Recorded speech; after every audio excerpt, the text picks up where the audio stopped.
À présent, nous nous tournons vers notre invité de ce soir, Monsieur Emmanuel Gros. Donc, Monsieur Emmanuel Gros, bonsoir. Bonsoir.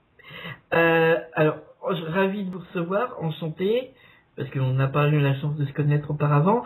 Et puis, merci d'être le premier invité de notre première émission. C'est avec grand plaisir. Merci à vous de m'avoir invité. Alors, avant de laisser la parole à mon collègue Stéphane, je vais peut-être en fait vous proposer de vous présenter un petit peu pour les gens, auditrices et auditeurs qui n'ont pas la chance de vous connaître. Donc un petit peu votre parcours, si vous voulez.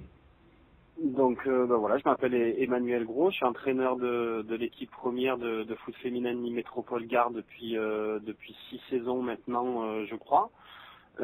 J'entraîne depuis 3 ans avec Gilles Agniel et également Gabriel Taves qui s'occupe de toute la préparation physique de l'équipe première et également de l'ensemble du club. Mhm.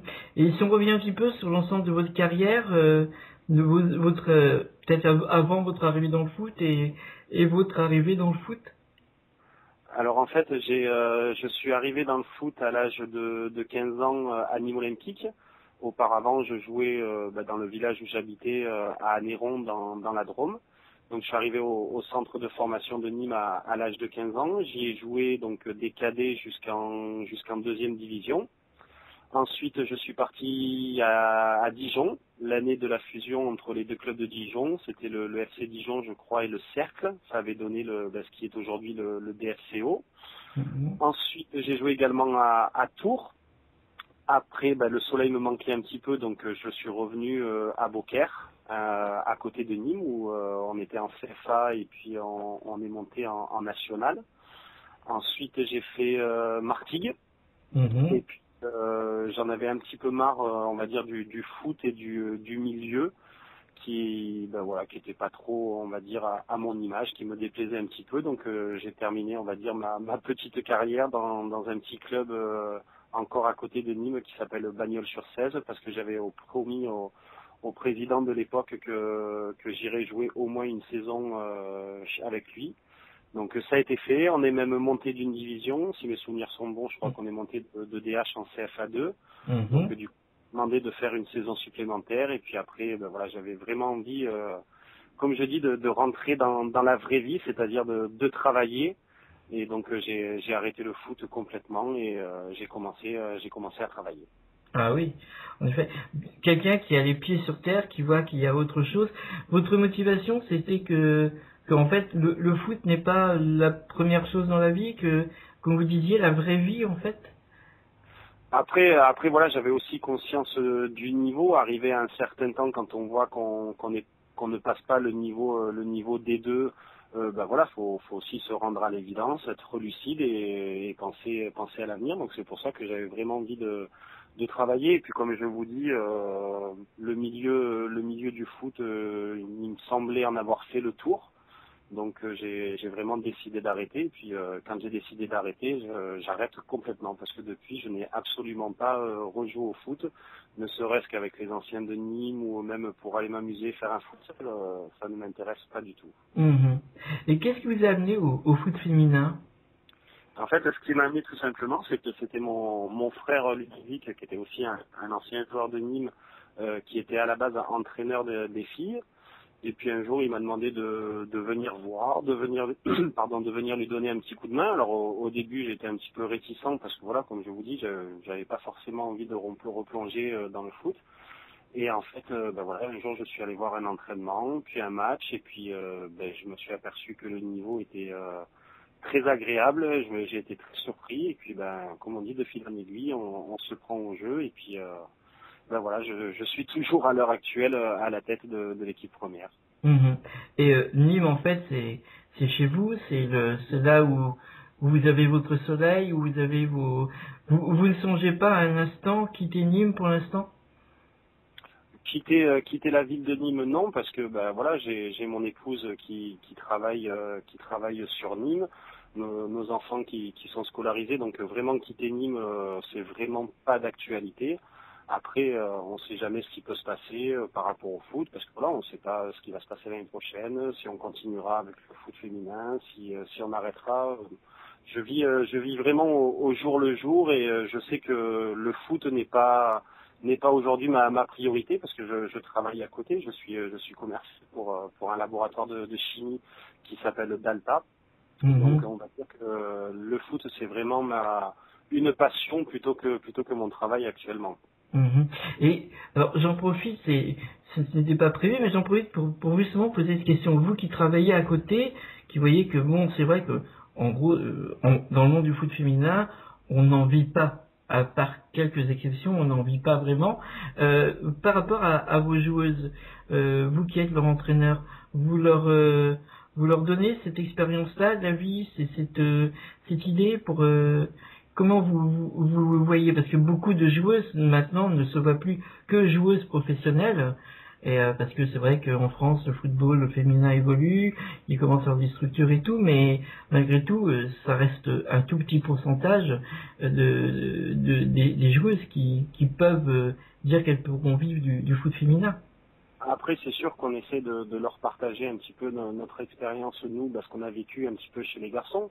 Après, je pense qu'on a des filles aussi qui sont lucides. Si aujourd'hui, arrivées à 25, 26, 27 ans, elles sont toujours chez nous, ben voilà, faut être lucide, c'est qu'elles n'ont pas les capacités pour évoluer plus haut.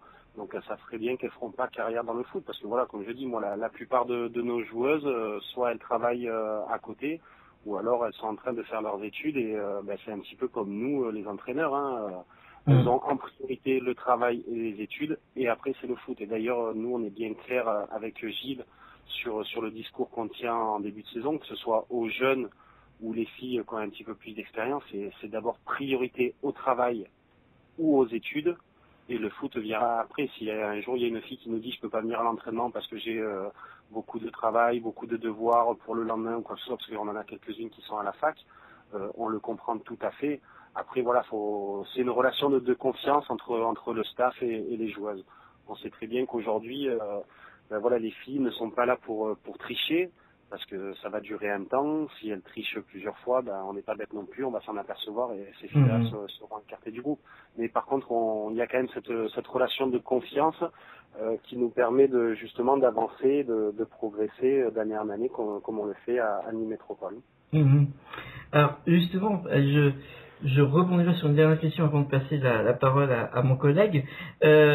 Vous parliez justement de ces joueuses qui travaillent et tout, qui doivent dire si elles sont occupées ou pas.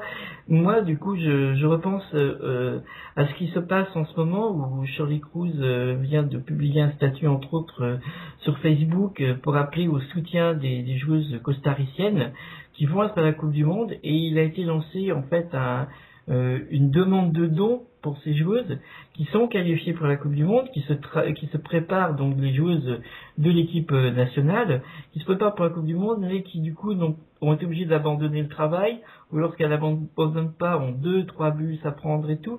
Est-ce que vous pensez que c'est quelque part...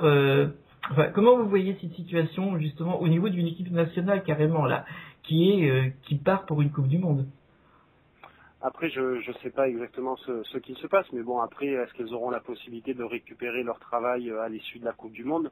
À mon avis, c'est un arrangement qu'il y a dû avoir avec l'employeur, parce que bon, c'est quand même fabuleux de pouvoir vivre une Coupe du Monde avec son équipe nationale. Donc, à mon avis, il doit y avoir un arrangement derrière pour qu'elles puissent, ben voilà, le temps de la préparation et de la Coupe du Monde, mettre leur travail de côté et pour pouvoir le récupérer à l'issue de la Coupe du Monde. Après, quitter son travail parce qu'il y a la Coupe du Monde, quand on voit aujourd'hui la difficulté pour trouver un emploi, ça me paraît un petit peu compliqué. Ouais. Bon, en fait, c'est vrai que là, l'appel aux dons qui a été lancé pour les joueuses costariciennes de l'équipe nationale porte surtout sur le fait que, justement, elles quittent leur emploi, elles arrêtent leurs études pour la plupart, parce que, justement, elles ne peuvent pas s'entraîner autrement, parce qu'elles ont trop de bus à prendre, qu'elles arrivent trop tard, ou doivent partir très vite de l'entraînement. Et donc, cet appel aux dons est fait pour servir essentiellement à pouvoir leur payer de quoi vivre pendant la période de préparation, quoi. D'accord. Donc voilà. Je vais passer du coup la main à mon collègue. Donc je vais laisser la place à Stéphane. Bonsoir Manu. Bonsoir à Steph. Tu as fait une saison pleine avec l'équipe de Nîmes Métropole, puisque Nîmes est premier. À quoi est due cette position de leader? Alors, on va dire que la saison sera pleine quand on aura accompli notre mission. Là, à l'heure actuelle, elle est, on va dire qu'elle n'est pas terminée. On a un match important dimanche.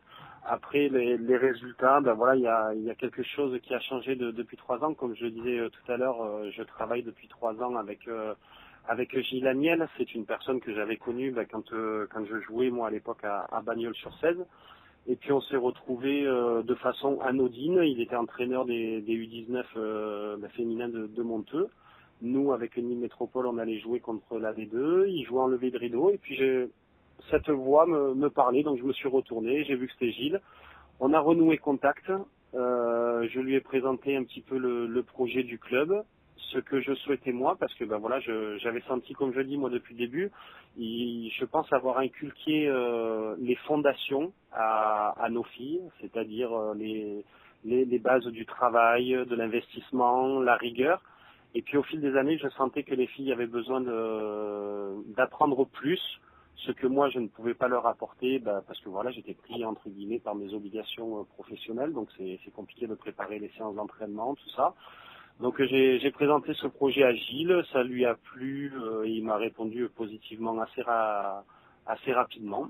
Donc voilà, il a apporté, on va dire, ce petit plus qui manquait certainement à Nîmes Métropole pour aller jouer le haut du tableau de deuxième division. Ce dimanche 12, toi et ton équipe, vous allez jouer face à l'OM. On peut dire que c'est la première place qui se joue quand même. Tu es dans quel état d'esprit pour ce match?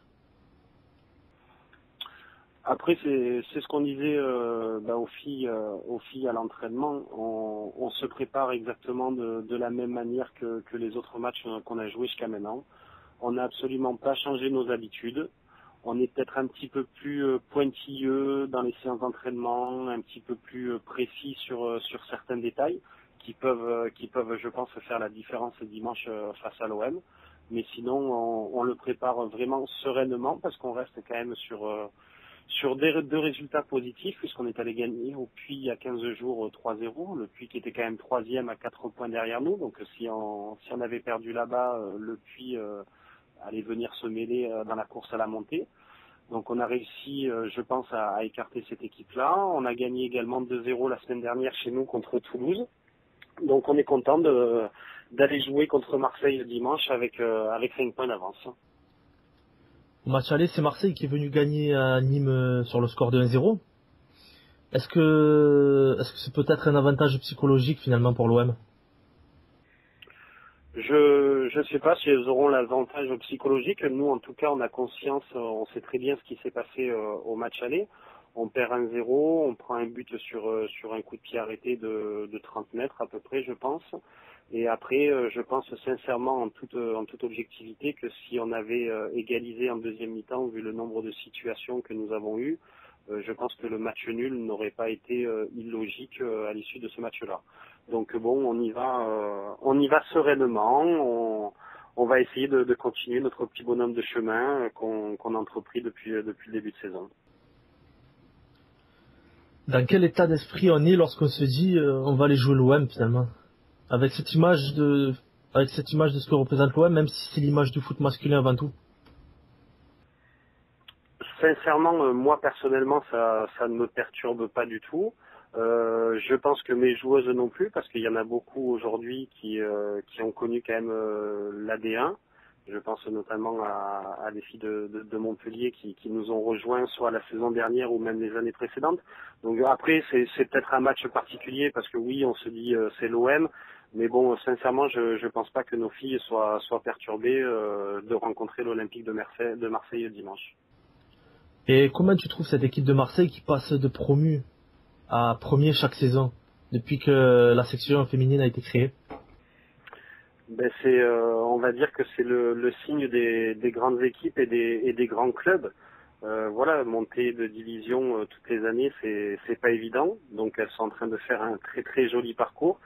J'espère juste que le fait de monter toutes les années, ça va s'arrêter cette année, qu'on va interrompre momentanément leur ascension, parce que voilà, ça voudra dire que c'est une métropole qui jouera en D1 l'année prochaine. Je te remercie Manu, je vais repasser donc la parole à Christian.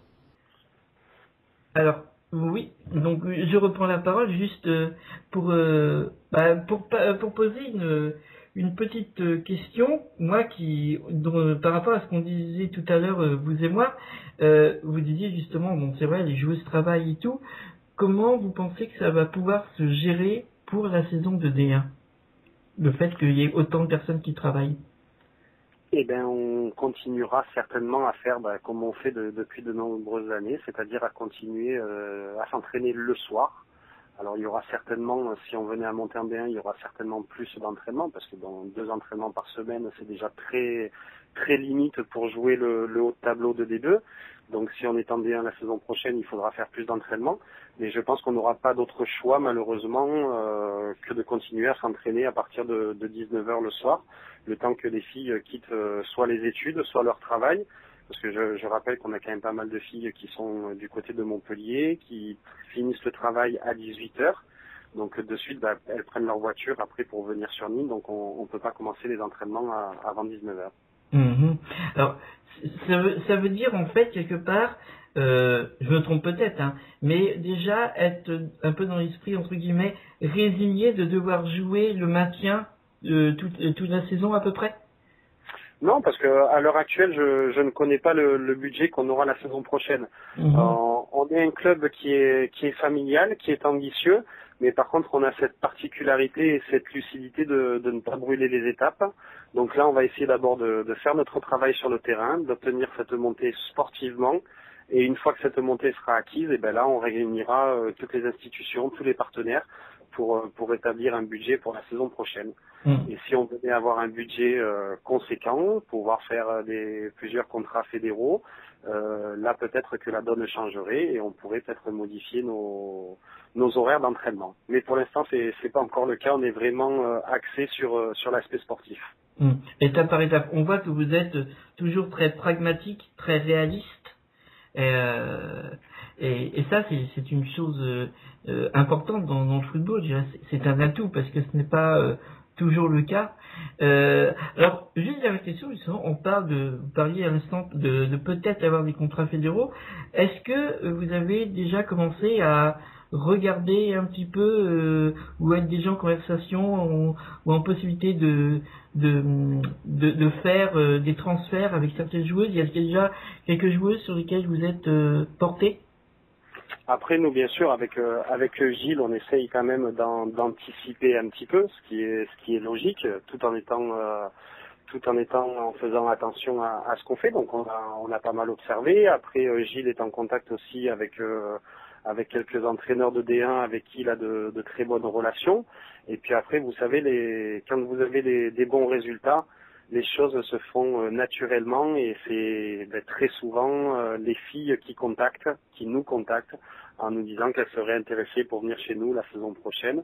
Donc oui, on a quelques filles déjà qui sont, comme on dit, sur nos tablettes et qui sont intéressées pour nous rejoindre, qu'on soit en D1 ou même si on reste en D2. D'accord. Bien, je vous ai pris déjà beaucoup de temps, on vous a pris déjà pas mal de temps. On est en tout cas très heureux de vous avoir reçu, d'avoir été le premier invité, d'avoir accepté cette invitation si promptement, parce que je le dis auprès des auditrices et auditeurs qui nous écoutent. Je n'ai eu l'occasion de vous contacter que en fait en début d'après-midi, et voilà, vous êtes déjà là, vous avez accepté tout de suite.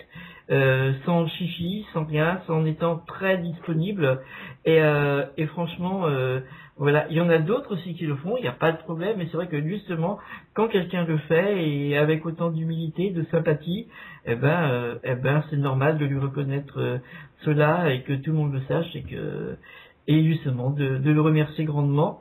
Et puis avec grand plaisir. Voilà, j'espère qu'on aura l'occasion de vous avoir à nouveau sur les antennes. Quelque part, vous êtes d'une certaine façon le premier parrain de notre web radio. Donc, c'est très gentil à vous de m'avoir invité, c'est très sympa. Mais de toute façon, on aime les clubs sympas aussi. On sent que Nîmes l'est. On sent que grâce aussi à son entraîneur. Donc en tout cas, je sais que Stéphane sera sur le terrain dimanche pour nous ramener des bonnes choses qu'on espère pour vous à l'issue du match face à l'OM. Je vous Très remercie. bien. Je vous remercie. Une bonne émission, au revoir. Merci. Au revoir. Allez, merci et au revoir Manu. Au revoir tout le monde, au revoir. Au revoir.